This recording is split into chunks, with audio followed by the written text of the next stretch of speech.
오늘 그 말씀의 제목 한번 읽어볼까요? 시작. 연단은 무엇입니까? 아, 네, 그렇게만 읽으시면 됩니다. 연단이 뭐야?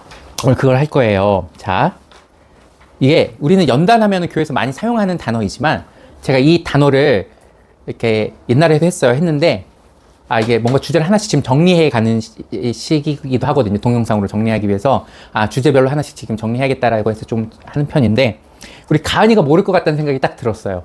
무슨 단어인지 몰라. 모르죠. 그래서 오늘 자세히 준비했어요. 예. 뭔지 몰라. 자, 연단이에요.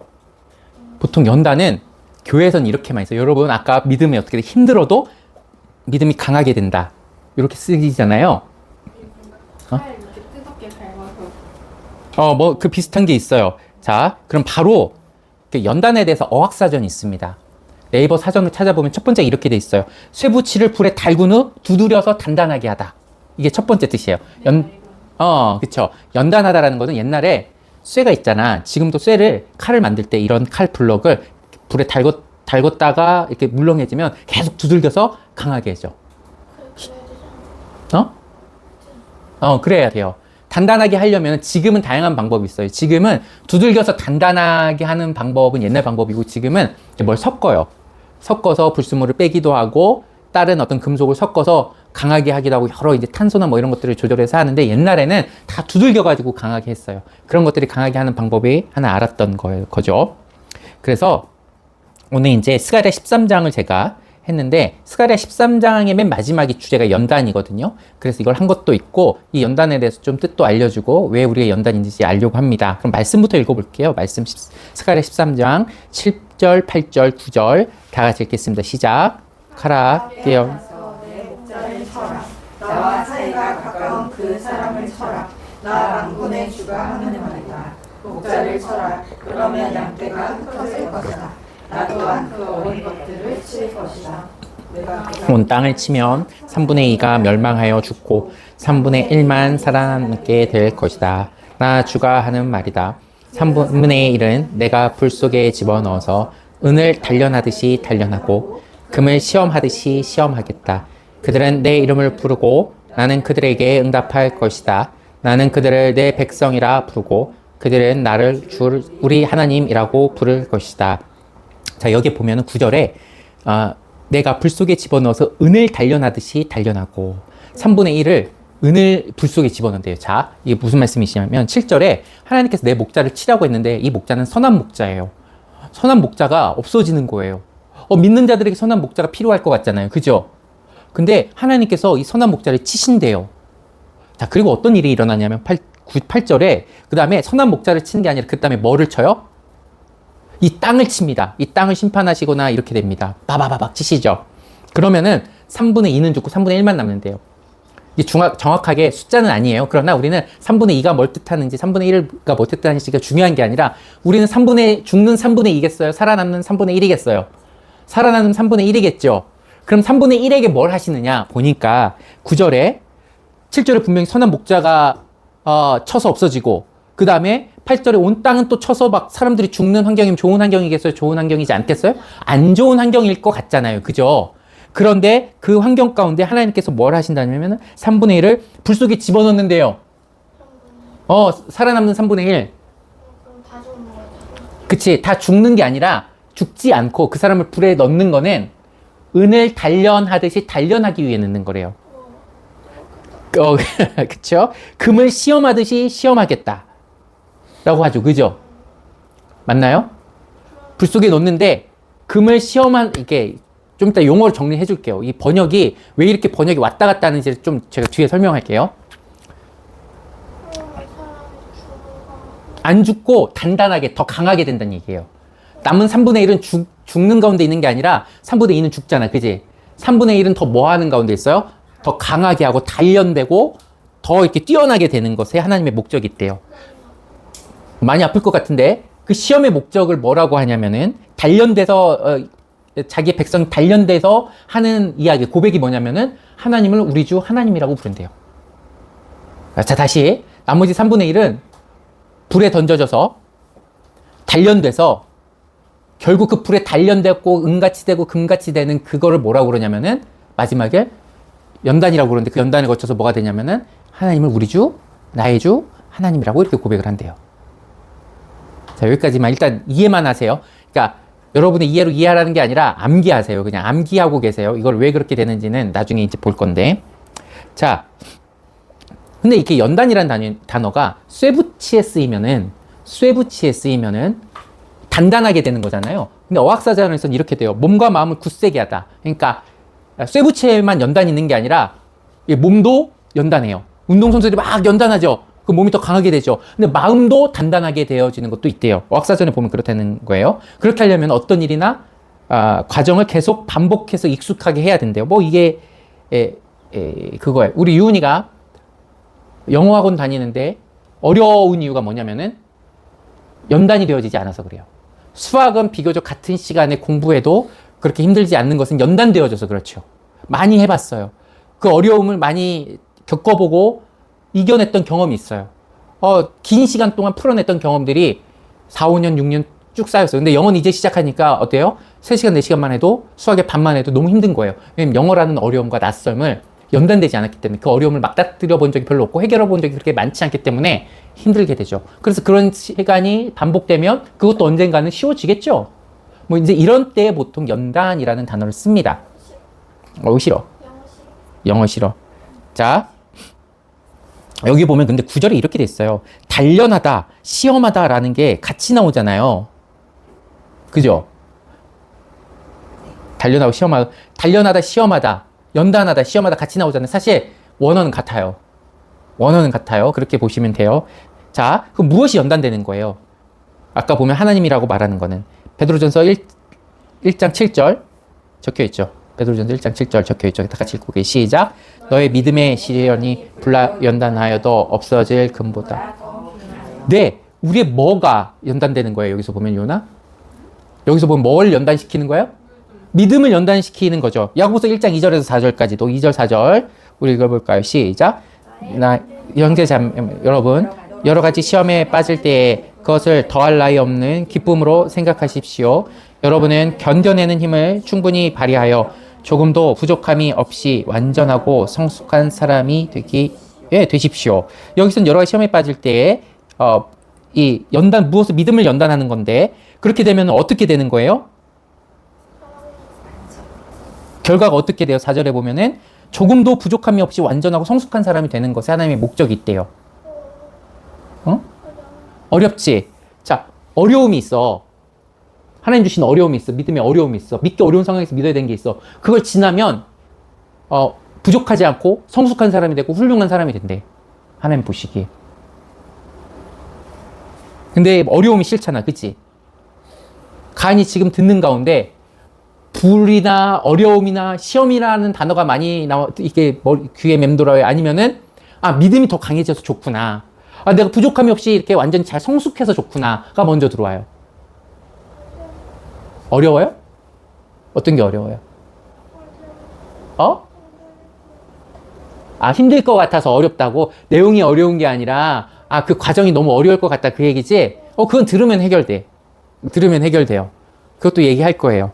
자, 그래서 제가 부제를 뭐라고 했었냐면 여기에 연단 핵심 고난이 아닙니다라고 했었는데 사람들은 자꾸 이 연단에 있을 때 믿음과 성숙과 완성에 대해서 집중하기보다는 고통에 대해서 더 집중하는 경향이 많아서 그래요. 그게 어려울 것 같기 때문에 내가 못 갈 것 같다, 싫다라는 생각이 더 많이 보통은 드는 것 같더라고요. 그래서 많은 설교에서 핵심을 어디에다 두냐면은 이 고통에 대한 해석에 두는 경우가 많아요. 이 힘든 거에 대해서 해석의 경우가 많아요. 그런데 우리가 바라볼 것은 아무리 여러분 고난에 집중해도 제가 오늘 첫 번째 말씀 아무리 고통과 어려움에 집중해도 그것은 해결되지 않아요. 자, 오늘 무슨 얘기하고 있었냐면 다시 정리해 봅시다. 연단에 대해서 얘기하고 있었어요. 연단이라는 것은 반복되는 어려움이나 고난이나 내가 원하지 않게 오는 그런 고통들을 통해서 믿음이 강하게 되고 우리에게 주신 하나님의 선물들, 하나님의 백성으로서의 모습이 온전하게 된다는 거예요. 자꾸 뭐에 대해서 신경 쓰게 되냐면은 고난, 어려움, 이것에 대해서 집중하기 마련인데 오늘 그러지 말자는 거예요. 우리에게 초점을 어디에다 두게 하시냐면은 믿음의 성장, 믿음의 강함. 온전하고 성숙한 사람에 대해서 초점을 맞추시는 거지 우리가 앞에 고난과 어려움에 대해서 초점을 아주 깊이 묵상하라고 주어진 것은 아니에요. 여러분, 그럼 고통과 연단이 같은 뜻입니까? 아니에요. 고통은 그냥 고통일지 모르겠지만 연단은 그 결과가 매우 좋은 것으로, 매우 훌륭한 것으로 드러나는 것에 초점이 있는 단어예요. 그렇기 때문에 고통에 대한 설교를 하면 고통에 대해서 얘기할 수 있지만 오늘 우리의 초점은 연단이라는 것에 초점이 맞춘다면은 그 믿음의 강함과 온전하고 부족함이 없는 사람으로 만들려는 하나님의 놀라운 계획 가운데 우리가 더 초점을 맞춰야 되는 게 맞겠죠. 자, 아까 그래서 우리 믿음의 시련이 나왔고 믿음의 시련이 인내를 만들어내는 줄 알리라고 야고보서 2장 4절부터 또 배웠어요. 여러분, 그런데 우리가 연단에 대해서 얘기를 하는데 연단에 대해서 꼭 어려움만 있는 건 아니에요. 어려움이 있어요. 근데 하나님께서 믿음을 강하게 하시고 하나님께서 우리의 믿음을 풍성하게 하는데 고통만 있느냐? 그렇진 않아요. 고통이 없이도 어려움이 없이도 하나님 우리의 믿음을 강하게 하시는 것들이 있어. 바로 이 예배 같은 어떤 이런 것들, 우리의 묵상의 시간들 이런 것들이 그런 예의죠. 꼭 어려움이 있어야지만 성장하는 건 아니에요. 그러나 오늘 핵심은 뭐냐면은 어려운 상황이 있음에도 불구하고 성장한다는 거예요. 다시 고통이 나오고 어려움이 나오는 거는 그 고통과 어려움이 있음에도 불구하고 우리의 믿음은 성장 중이고 하나님께서 우리를 완전하고 온전케 되시면 진행 중이라는 것들을 우리가 받아들이는 거예요. 자, 그럼 우리는 어떻게 해석해야 되냐면은 아까 고통에 대해서도 이렇게 생각을 해야 되죠. 내게 어려운 일이 와서 고난이 왔어. 무슨 일이 닥쳤어. 뭔가 사이가 안 좋아지고 일이 틀어지고 실직을 하고 이런 일이 왔어. 그럼 우리는 어떻게 해석해야 되냐면 이건 세상에서 고통이고 아픔이고 없어져야 될 일로 끝나지만 하나님께서는 이것을 통해서 우리의 무엇을 진행시켜 나가시겠다? 믿음을 뭔가 진행시켜 나가시는 중이구나라는 거를 우리가 받아들이는 게 첫 번째예요. 그러니까 해석하는 거예요. 내가 오늘 안 좋은 일이 있었어. 내가 슬픈 일이 있었어. 내가 이런 일이 나에게 있어서는 안 됐어 라는 일이 있다면 세상에서는 어떨지 모르겠지만 하나님 이 순간을 통하여 나를 반드시 지금 성장시켜 가고 계시겠구나 라는 걸 맨 처음에 믿는 거죠. 아까 은과 금의 비유에서 들었어요. 여러분, 금이기 때문에 은이기 때문에 연단받는 거예요. 가치 있는 것이기 때문에 연단받아서 그 가치를 더욱더 귀하게 드러내는 거예요. 자, 이렇게 생각합니다. 그럼 믿지 않는 사람에게 연단은 없습니까? 네, 믿지 않는 사람에게 연단은 없어요. 없어요. 그럼 믿지 않으면 되겠네요. 우리 시편 11장 5절 6절 조금 보고 얘기합시다. 그거는 다 같이 읽읍시다. 시작. 여호와는 의인을 감찰하시고 악인과 폭력을 좋아하는 자를 마음에 미워하시도다. 불과 유황을 악인들 위에 비오듯이 쏟으시며 태우는 바람을 그들 잔의 몫으로 안겨주시. 여기 왜 여기 시험하다 단련하다 없잖아요. 근데 감찰하시다라는 단어도 똑같은 단어예요. 시험하다, 연단하다, 감찰하다 다 원어로는 히브리어 원어는 다 같은 단어예요. 그래서 이게 개역개정인데 표준세번역은 이게 걸러내다 이런 의인의 걸러내다 이런 표현도 쓰거든요. 이게 무슨 일 걸러내다는 뜻은 아니고요. 이렇게 성경 사전에 보면은 이렇게 기록이 되어 있습니다. 단순하게 보는 것이 아니고 하나님께서 감찰하신다라는 거 이렇게 본다라는 게 아니고 무슨 얘기냐면은 불 속에서 금속을 연단하듯이 철저히 그 시험하여 참된 성질을 드러내는 것. 다시 금을 왜 연단해요? 금이 더 금되게 하려고 하는 거잖아요. 은을 왜 연단해요? 은이 가진 그 좋은 성질을 더 드러내기 위해서 하는 거잖아요. 그죠? 우리를 왜 연단해요? 우리에게 믿음을 주셨잖아요. 믿음을 다 주셨잖아요. 여러분의 믿음이 큰 사람이 있고 작은 사람이 있을 거예요. 근데 믿음이 맨 처음에 들어올 때 크게 들어와요? 작게 들어와요? 씨앗처럼 들어오잖아요. 요만하게 들어온다고 씨앗처럼 생명력 있게 하지만 생명 있게 들어온다고요. 그죠? 그런데 연단으로 말미암아 우리에게 주신 그 믿음이 더욱 뭐가 어떻게 돼요? 믿음의 성질을 발화하게 하려고 하나님께서는 시험하시고 감찰하시고 때로는 훈련하시고 이렇게 하신다라는 게 구약의 단어예요.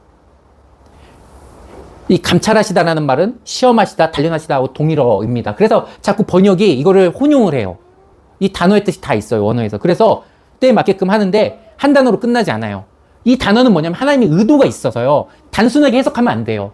하나님은 금이기 때문에 단련하신 거예요. 은이기 때문에 단련하시는 거라니까요.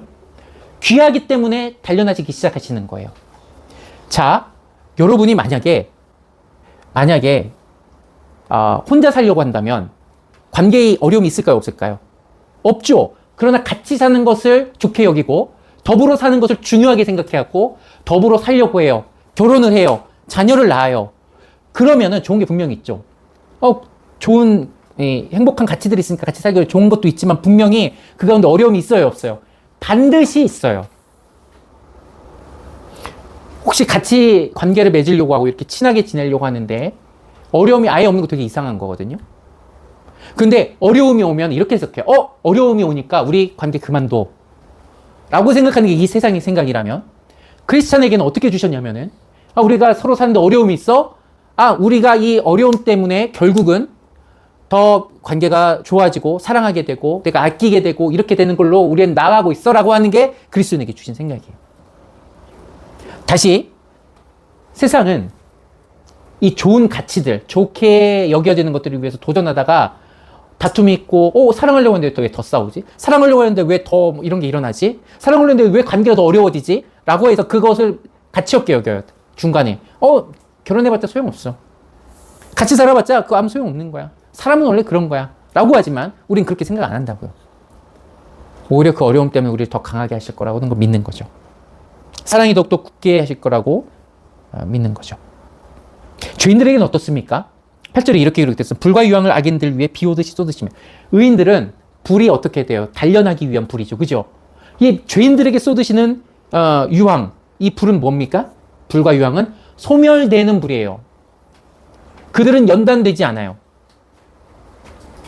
그들에게도 똑같은 불인데 그 이유는 연단은 없을지 모르겠지만 그들에게는 소멸되는 불이 있게 되죠.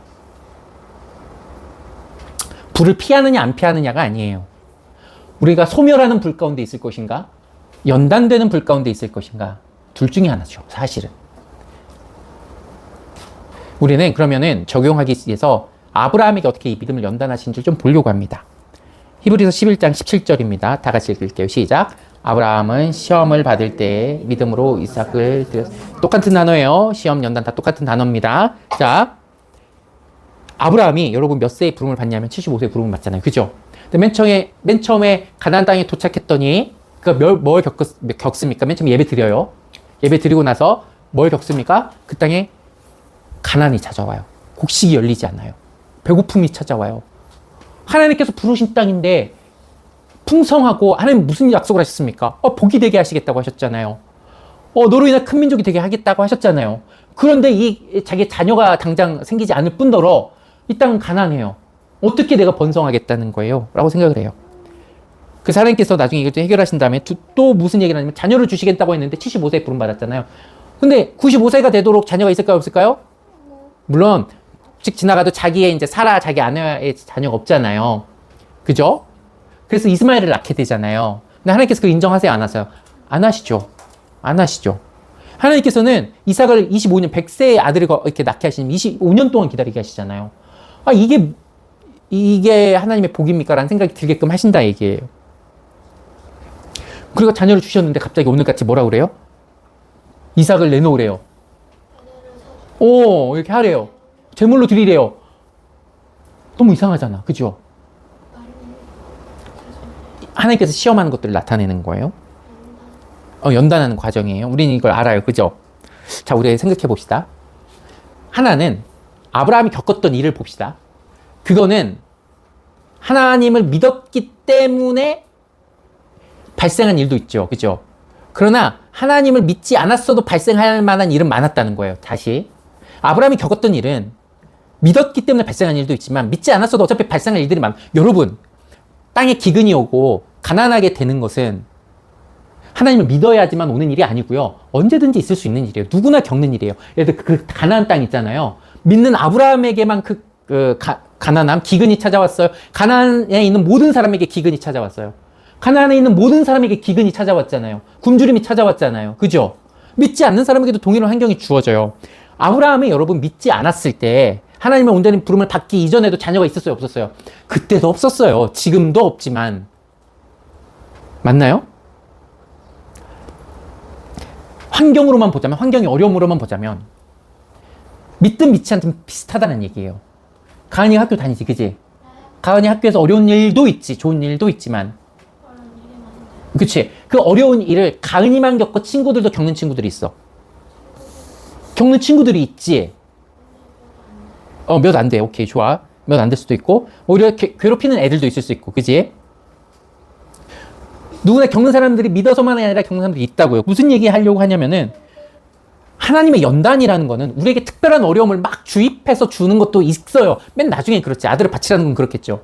그러나 그 이전에 대부분의 것은 어떤 것이냐면은 우리가 겪는 일상들, 누구나 겪는 일상들을 통해서 연단시킨다라는 거예요.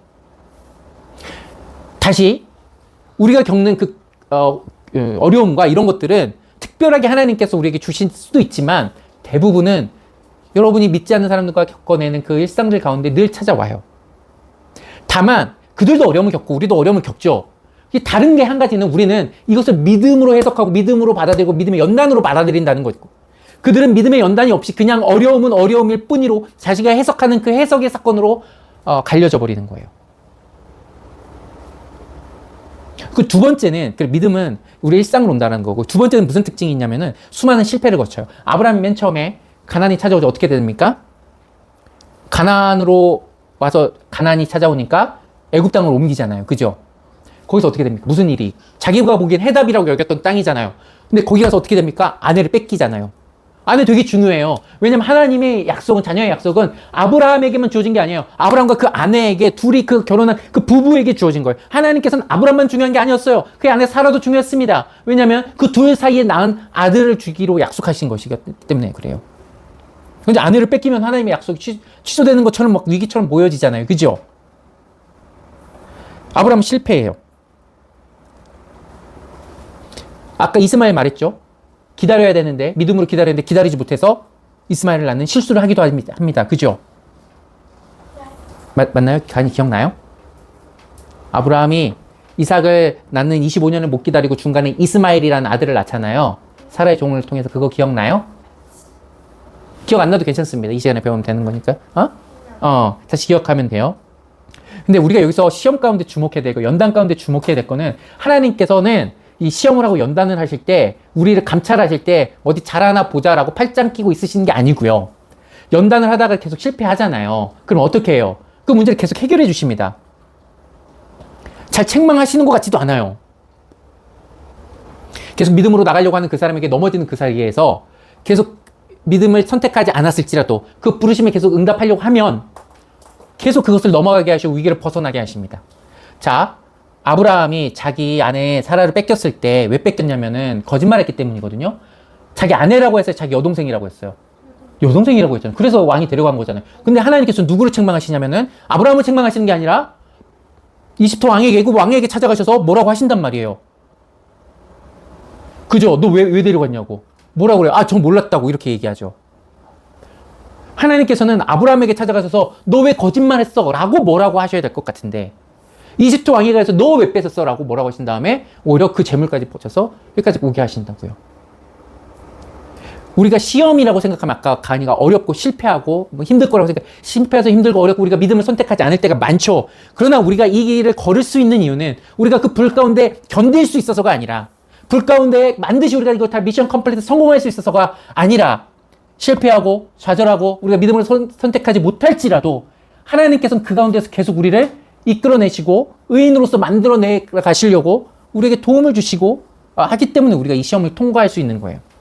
우리가 두렵게 나가지 않을 수 있는 이유는, 순종할 수 있는 이유는, 다시 말해서 뭐라고? 내가 할 수 있어서가 아니에요. 내가 연단을 견딜 수 있어서도 아닙니다. 내가 실패하지 않아서도 않습니다. 하나님은 시험하시면서 아까 말했지만 팔짱 끼고 잘하나 못하나 보자가 아니에요. 어떻게든 우리 가운데 의인 만드시려고 하는 그 간절한 소망을 담아서 계속 일으켜 세우십니다. 자, 그러면은 우리가 말씀 좀 정리하면서 적용을 한번 봅시다. 연단의 목적은 다시 말하면은 고통이 아니라 믿음이라고 했어요. 믿음이라고 했어요. 얼마나 실패하지 않을 수 있는가라는 것에 관심을 두는 것도 아닙니다. 우린 충분히 실패할 거예요. 하나님은 이 연단의 길로 이끄시면서 우리 자신에 대한 가능성을 두고 그 연단의 길을 걸어가라고 하지 않으시고, 하나님께서 이끄시는 그 인도의 길을 믿고 따라오라고 하시는 거죠.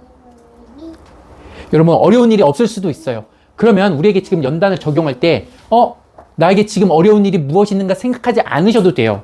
우리가 오히려 연단을 생각해야 될 것을 적용할 때 생각해야 되는 건 뭐냐면은, 내게 얼마나 큰 어려움이 있느냐가 아니라 얼마나 내가 믿음이 없는 부분이 어디에 있는지를 먼저 보는 게 사실 중요해요. 어려운 일들을 통해서만 연단이 되는 게 아니고, 하나님께서는 우리에게 믿음의 영역을 확장시키고 강하게 하시려는 거잖아요. 그럼 우리는 뭘 지켜봐야 돼요? 연단했을 때. 우리의 믿음의 부분이 어디 있는지 봐야겠죠. 내가 어느 영역이 내 믿음의 부분이고, 내 어느 영역이 내 믿음의 부분이 아닌지를 체크해 봐야 되는 거예요. 여러분, 자녀를 키우는 일이요, 믿음의 영역이 되어야 돼요. 자, 막상 애들이 커가다 보니까 옛날에는 막연히 생각했던 어려움도 실제로 와요. 무슨 얘기냐면 아이들은 실제로 부어줘야 될 게 많아요. 채워줘야 될 게 많은 존재들이더라고요. 필요한 게 많아요. 그런데요, 제 손을 보면은 어떻게 보이냐면 가뭄처럼 보여요. 인격체고 우주보다 더 넓은 존재라서 아이들이 정서적으로 뭔가 필요한 게 많지만 정작 하나님께서 나를 부모로 삼으셨는데 나의 손에는 가뭄을 주신 것처럼 보일 때가 많다고요. 세상에서는 자녀들에게 이렇게 막 부어줘. 이런 경험을 하게 해줘. 아니, 전 못해요. 하나님, 제 손에는 가뭄이 있는데요. 아이들에게 부모로서 충분히 줄 만한 것이 없는데요.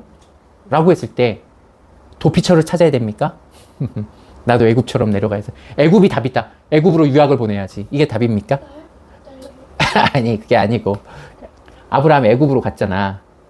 그러니까 우리도 다 같이 또 다른 어딘가 그 채워지기 위한 어디로 떠나야 되냐고. 그게 아니고 내 손엔 가뭄이지만 분명히 나를 통해서 부모를 삼으시고 이 자녀를 나에게 키우게 하셨다면 내 손에 가뭄일지라도 하나님께서는 이 자녀들을 귀하게 그리고 풍성하게 채워나가실 것한 믿음을 가지고 키우는 거고요.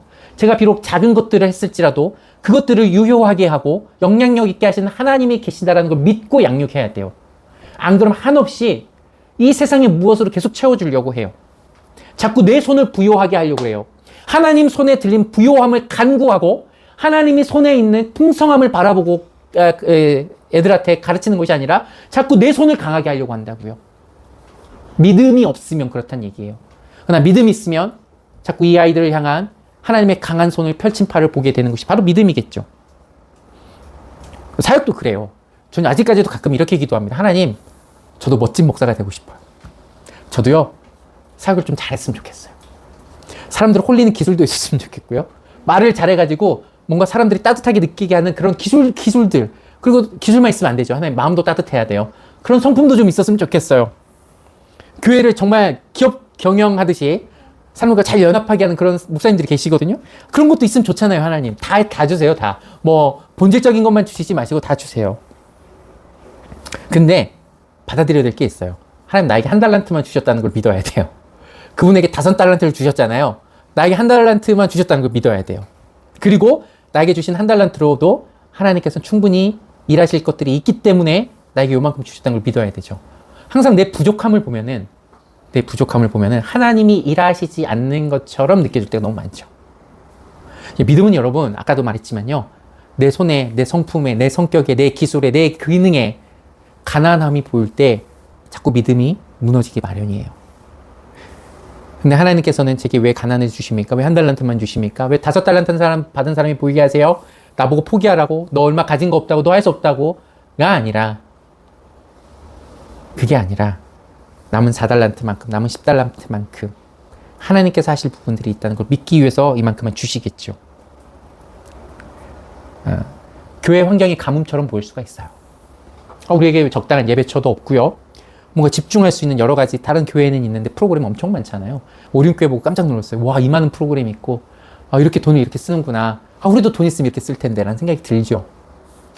왜 우리 교회는 이렇게 가뭄과 같을까? 물론 저희 교회만 보면 잘 안 느껴지는데 다른 교회 보면 그렇게 느껴지더라고요. 그러나 이 가뭄처럼 보이는 걸 통해서 오늘 말씀은 우리의 믿음이 자라나는 것에 하나님의 목적이 있다는 거예요. 우리가 얼마나 많은 일을 할 수 있느냐 없느냐, 많은 것을 해내느냐 안 해내느냐가 하나님의 관심이 아니라 우리가 얼마나 더 좋은 믿음으로, 강한 믿음으로 하나님을 나의 하나님으로 고백할 수 있느냐가 하나님의 목적으로 주신 적당한 환경이라는 것을 믿어야 돼요. 그죠? 관계도 마찬가지입니다. 관계에서 제일 먼저 다루는 것이 부모님과의 관계거든요. 여러분, 99%의 사람이 대부분 부모님에게 상처가 있대요. 상처는 처음으로 전부 다 부모님으로부터 온다는 연구 결과가 있더라고요. 여러분, 그리스도인은 어떻게 돼요? 가난함이잖아요. 인격의 가난함으로 오는 거잖아요. 그죠? 근데 제가 이것들을 해결하고 어떻게 부모님을 바라보고 마음을 해결해야 될 때 하나님께서 저에게 주신 어떤 믿음 같은 게 있어요. 너 지금 자꾸 안 받은 거, 네가 없는 거 생각하지. 그런데 내가 너에게 부모님을 세워서 분명히 너에게 선한 거 줬어. 선한 거 줬어. 하나도 없을까봐 그게? 아니야, 있어. 나에게 선한 것을 베푸신, 내 인생에서 선한 것을 베푸신 하나님 믿을 때 그 부분을 다시 생각하게 되더라고요. 아, 우리 아버지가 열심히 일하셨지. 내 밥 먹고 그 집에 살았지. 오케이. 아, 이것만 있다고, 다른 거 더 안 해줬다고, 선한 것이 없다라고 생각하는 건 이 세상 사람 기준이고. 아, 그것이 하나님의 선한 일이었구나. 먹을 수 있었던 거, 내가 잠잘 수 있었던 거. 이런 일들이 하나님의 선하심이었구나. 라고 이렇게 발견하는 건 믿음을 가진 사람이 하게 될 수 있는 거죠. 자, 저는 또 이런 믿음이 필요했었어요. 저는 예전에 한창 제가 내 성격 너무 이상해. 너무 예민해. 너무 까칠해. 너무 공격적이야. 라고 했을 때 한때 이런 생각을 했어요. 나는 그러니까 사람하고 만나는 거에 대한 소망을 당분간 끊고, 영원히 끊는 게 아니라 당분간 끊고, 내가 하나님하고만 잘 지내야지. 일단 그게 먼저지. 사람하고 잘 지내라고 해봤자 답이 없어, 나는. 일단 내 믿음이 먼저고, 내가 하나님과의 관계부터 좋아야지. 그게 좋아지면 언젠간 잘 되겠지. 한 20년 걸려도 뭐 그때 되면 사람과 좋아지면 되지. 내가 믿음이 먼저 좋아져야지. 라고 이제 20살 때쯤 이렇게 생각하면서 열심히 막 기도만 하고 다닐 때가 있었습니다. 그죠? 이렇게 한편으로는 생각했어요. 우리 아버지, 어머니가 사이좋은 모습을 저는 이렇게 보지 못하고 자란 게 맞아요. 그러면 그게 혹 나에게 손해가 되지 않을까? 그래서 내가 이렇게 되지 않을까? 내가 혹은 다른 사람과 관계 맺는데 이게 장애가 되지 않을까? 그게 내가 자녀를 낳았을 때 내가 자녀들과 관계 맺는 법에 아무것도 못 배운 뭔가 가난함으로 끝나지 않을까라고 생각하는데 하나님 그러지 말라는 거예요. 네가 하나님을 선택했고 믿고자 하는 그 가운데 여전히 제가 뭐 성격이 많이 좋아져서 그렇지도 않은 것 같아요. 제가 많이 뭐 성품이 좋아졌으면 그렇지도 않은 것 같아요. 그러나 내가 믿고 바랬을 때 오히려 내가 강해서 내가 더 좋아져서 내 성품이 완전해져서 하나님 나를 사용하실 수도 있겠죠. 분명 그건 내 소망해야 되는 바지만 때로는 내 연약함 때문에도 하나님은 사람을 붙여주시고 좋은 관계를 맺게 해주시고 이렇게 일하시더라는 걸 믿게 돼요. 좀 어렵죠. 세상은 강해야지만, 좋아야지만, 그래야지 뭔가 좋은 관계를 맺고 많은 사람과 관계를 맺는 것 같은데 오히려 내가 약하기 때문에, 내가 부족하기 때문에 주변 사람들과도 좋은 관계를 맺을 수 있다는 것을 알게 했어요. 제가 하영조 목사님 얘기 맨날 하죠. 하영조 목사님 아들과 사이가 별로 안 좋았어요. 언제 친해졌다고요? 암 걸리셨을 때. 그때 자녀가 자기한테 다가왔대요. 자기가 강하고, 하영조 목사님 온누리교회 개척하신 분이잖아요. 얼마나 이렇게 똑똑하신 분이고, 얼마나 말 잘하시고, 얼마나 설교 잘하시고, 사람들이 많이 존경하잖아요. 그렇게 강한 아버지로서, 좋은 아버지로서, 영향력 있는 아버지로 있을 때는 아들과 친해지지 못했다가 암이 걸리고 병들고 아팠을 때, 그때서야 아들이 아빠를 불쌍히 여기는 마음이 생기고 친밀해질 수 있었다는 것을 말씀하시더라고요. 아, 하나님께서는 내가 병든 것을 통해서도 친밀한 관계를 만드실 수 있는 분이구나 라는 믿는 믿음. 이런 믿음이 우리에게 필요한 겁니다. 여러 가지가 있지만 요즘 제가 우리 선교사님하고 같이 지내다가 지금 한 2주 동안 휴가 받았잖아요. 제가 굉장히 저만 힘들어한 것 같아요. 제가 왜 힘들었을까요? 윤리 도덕적인 문제 때문에 힘들었을까요? 그렇지 않아요. 밥하는 게 윤리 도덕적인 문제는 아니죠. 그리고 이게 거의 마지막이에요. 다음 해부터는 심영섭 원장님께서 운영하시는 게스트하우스, 저 치과 다닌 그 치과 원장님께서 게스트하우스를 3개를 운영하시더라고요. 선교사님 거기서 지내실 것 같은데 매우 힘들어 했어요. 그래서 아내도 걱정했어요. 이 관계가 아주 나빠질까봐. 자, 힘든 거는 윤리 도덕적인 문제가 아니었어요. 무슨 문제였냐면 습관이 달랐던 거, 문화가 달랐던 것 때문에 자꾸 힘든 거죠. 제가 만약에 다음에 선교사님 가정이 우리 집에 오신대. 그럴 일은 거의 가능성이 없어졌어요. 그러면 제가 오케이 할까요? 오케이 할까요? 지금의 상태로는 아닌 게 분명해요. 확실히 내 능력 바뀌에요. 내 성품 바뀌에요. 저의 어떤 가진 역량 바뀌더라고요. 그분들이 뭔가 잘못돼서가 아니라 제가 사람을 편하게 대하지 못한 저의 능력의 한계가 있죠. 그런데 제가 이렇게 말했어요. 지금 대답하지 않겠다. 왜 지금 대답하지 않겠죠? 지금의 나만 보면, 지금의 내 역량만 보면, 지금의 내 성품만 보면, 지금의 내 부족함만 보면은 미래에도 할 수 없을 것 같은 생각이 들잖아요. 근데 그렇게 결론 내기 싫었던 거예요. 하나님께서 나를 변화시킬 수도 있는 거잖아. 나를 넉넉하게 만드실 수도 있는 거잖아. 하나님 나를 훈련시켜 가신다며. 그리고 시간이 지나고 내가 단련되고 훈련되면 또 다른 결론을 낼 수 있는 가능성으로 나이가 만들어질 수 있지 않을까요? 라는 믿음이 있어요. 그런 믿음이 있어요. 그래서 답을 지금 내리지 않는 거예요. 왜냐면 지금의 내가 하나님의 목적은 아니기 때문에, 지금의 내 성품이, 지금의 내 역량이, 지금의 내 부족함이 하나님의 결론은 아니기 때문이라는 걸 저는 믿어요.